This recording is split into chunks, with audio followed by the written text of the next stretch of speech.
Et voilà, le compte y est. 15 unités. Je finis par avoir de la corne. Moi aussi. Et ma femme n'aime pas ça. C'est pour ça que je me suis pas marié.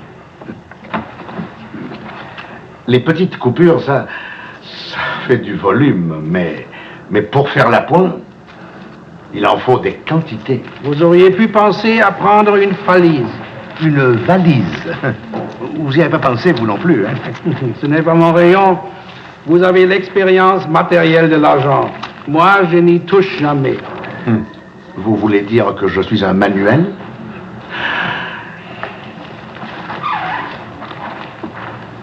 Oh! Oh! Mais où allez-vous? Je suis là! Mais je... Les salons se taillent avec l'argent!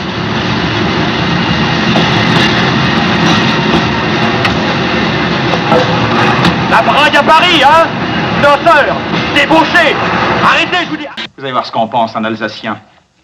Un Alsacien, ça ne se dégonfle jamais. Monsieur Schmitt, que penseriez-vous d'un homme qui aurait peur de prendre ses responsabilités? Que c'est un homme du Midi. C'est de moi qui parle? Tu vas me le rendre, mon argent? Qu'est-ce que c'est? Voleur! Tu m'as traité de voleur, répète-le. Oui, voleur!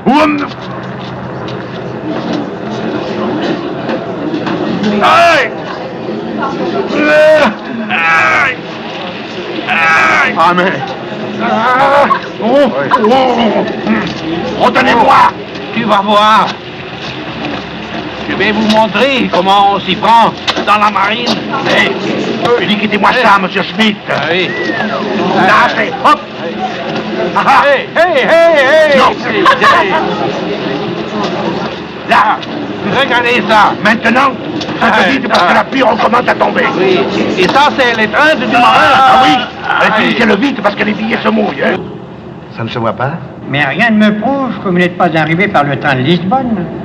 Moi, je m'en vais. J'en ai assez de ces gens-là. Eh, vous là-bas, attention. Le Toulouse-Paris est arrivé en même temps que le Lisbonne-Paris. Pour la SNCF, on vient toujours de la tête de ligne la plus éloignée. Par conséquent, vous nous devez 2 Lisbonne-Paris. C'est pas le moment des congés payés. Eh bien, ces messieurs vont vous offrir un petit voyage gratis Gratis. dans leur fourgon de première. Nous allons payer, vous êtes les plus forts. Mais je veux une pièce justificative. Avec tampon. Ah, Doc. Je comble le déficit de la SNCF. Je comble. Puisque je vous dis que la caissière l'avait envoyé faire de la monnaie au tabac. C'est faux, nous avons des témoins. J'ai vu tout le travail. Et l'autre qui a tout vu? Larbin à la manque, escroc du dimanche. Vous avez sauvagement attaqué ce monsieur, qui était occupé bien gentiment à ramasser l'argent tombé de ses poches. C'est la caissière qui me l'a donné l'argent. On ne transporte pas des sommes pareilles sur soi. Oh, vous le tauliez, pas de conseil. Parce que je suis ici chez moi, je ne sais Silence, s'il vous plaît. Non mais regardez-moi ce playboy avec son plastron d'occasion. J'appelle la police. Et Étienne, c'est à moi d'appeler la police, je suis le patron. Appelez la police et je vous fais coffrer, vous et votre garçon. Nous avons demandé du fromage pour faire des sandwichs. Fleur de Picard, grave de peau. Ou bien alors, donnez-nous un saucisson. Monsieur Louis, ces messieurs désireraient du saucisson.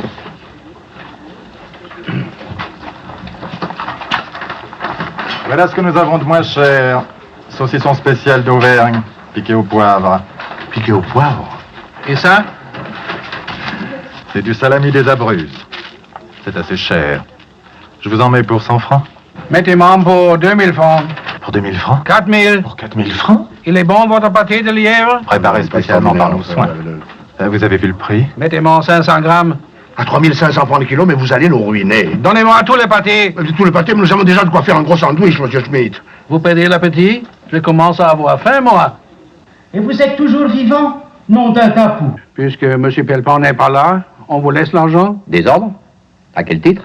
Mettez ça dans les coffres. Dans le coffre? Vous connaissez la combinaison quand même. Je vais aller l'afficher au tableau de service, peut-être? Non, c'est pas un ordre, monsieur.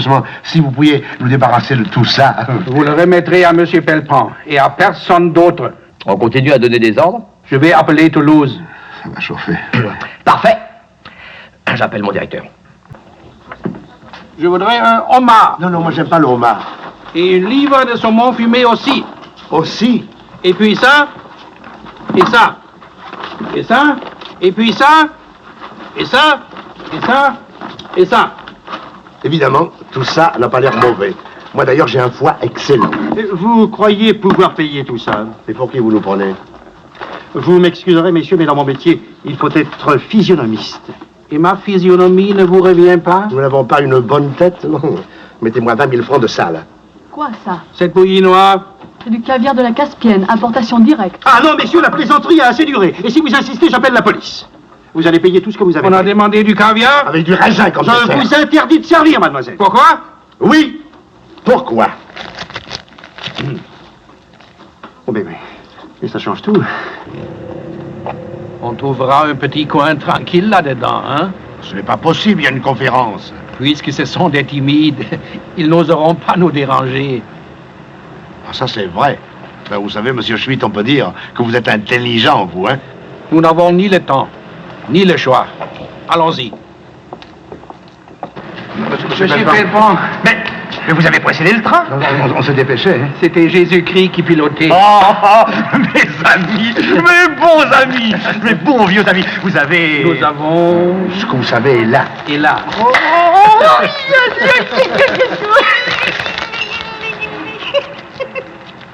Allez. La timidité, le manque de confiance en soi peuvent être vaincus. Moi-même, j'étais timide comme une jeune fille. Je suis passé par tous les affres du manque de confiance en soi. Un souffle de joie, de fierté, de timidité presque. Alors, monsieur agite mon âme Schmitt, sensible. on commence à compter. Monsieur Mick. Oui. Où êtes-vous? Nous ne sommes pas seuls. Le manque de confiance en Avant soi. qu'elle ait levé les yeux, vous savez. Et pourtant, que fait le bouc devant la chèvre? Et les béliers devant les brebis? Sont-ils timides, eux? Et la fille de joie devant le beau militaire?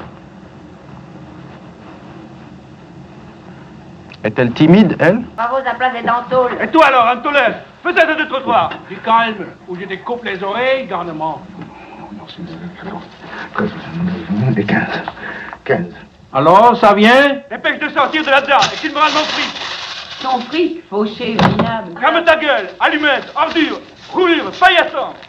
Grossier personnage. Vous avez porté tort à la réputation de mon établissement. C'est coupe-gorge. Alors? Le vôtre est complet, le mien aussi. J'ai même de l'argent en plus. Elle donne l'exemple de la confiance en soi. Oui. Quelle mentalité, c'est timide. Tant qu'il s'agit de parler, mais quand il faut agir. Que fait le patron devant sa secrétaire? Commençons à compter. Que fait le docteur devant son infirmière? À quoi pensez-vous, monsieur Que Schmitt? fait la truie devant le porc? Oh, monsieur Pellepont, Que fait-il? tu crois qu'on pourra garder le silence? Vous me tutoyez, toi? Oh, si tu es d'accord, moi... Vous savez tu sais ce qu'il faut faire. Tu décides, hein? Alors, je vais réfléchir. Dis, Henri, tu as vu Notre-Dame? Oui, tu sais, je suis déjà venu à Paris. Dis, tu as vu la Seine? Regarde tous ces quais là-bas. Regarde le bateau. Ah, si toi et moi, Oui. on avait un bateau à Toulouse. Ah, si toi et moi, on avait un bateau à Toulouse, tous les dimanches, toi et moi, nous irions à la pêche. Et puis toi et moi, pour les vacances, alors là, toi tu naviguerais et moi, je regarderais. Et moi, nous, on est amis. Oui. Et vous, c'est à part. Que fait le chien devant la chienne? Que fait la poule devant le coq? Que fait le lion devant la lionne? Vivez, communiquez entre vous.